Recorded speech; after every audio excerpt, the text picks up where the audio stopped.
Non bastano i ristori, ci vogliono anche gli indennizi per gli operatori della montagna. Il blocco degli impianti fino al 5 marzo, a poche ore dalla ripresa annunciata per il 17 febbraio, arriva come una doccia gelata per chi dopo un anno si era riorganizzato per ripartire. Quello che è accaduto, diciamo, con la presa di posizione del ministro Speranza ha dell'imbarazzante, cioè tu non puoi chiudere gli impianti sciistici da 4 ore prima che possano aprire. Voi rendetevi conto che ci sono imprenditori che hanno speso per fare battere la neve in con i gatti della neve e quindi battere le piste, hanno assunto personale, i maestri di sci, piuttosto che tutto il personale degli impianti, personale negli alberghi, personale dei rifugi, personale in generale che gravita attorno a questo mondo, il carico dei magazzini, dei ristoranti, dei rifugi, tutte le spese possibili e immaginabili che vi vengono in mente.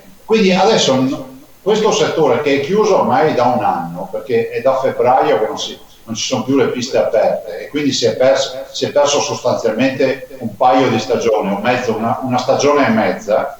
Ecco, lo sci invernale oggi non ha solo il problema dei proventi persi, è il problema dei danni causati da questo provvedimento.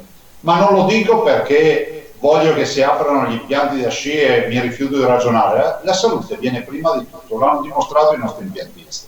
Però c'è anche vero che tu non puoi chiudere gli impianti 4 ore prima e questo è scandaloso. Due proposte per complessivi 27 milioni di dosi di vaccino. Tanta è la quantità individuata dal Veneto nella trattativa per trovare dosi che continuano a mancare in tutta Italia.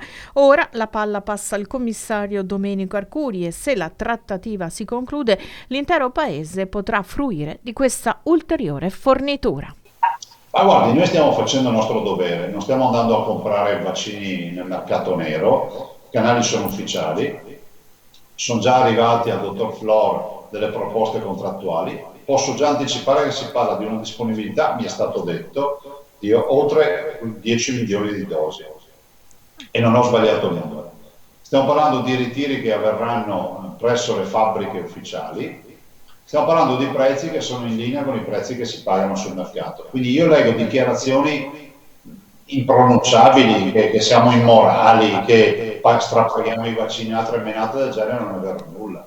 Dopodiché AIFA ci rimanda ad Arcuri, adesso vedremo di capire come inoltrare la richiesta, però noi vogliamo che resti alla luce del sole tutto quello che stiamo facendo, in maniera tale che poi nessuno abbia mai da dire Zaia aveva l'opportunità di comprare i vaccini e non li ha comprati. Probabilmente qualcuno potrà dire Zaia aveva trovato i vaccini e il governo non gli ha concesso di comprare.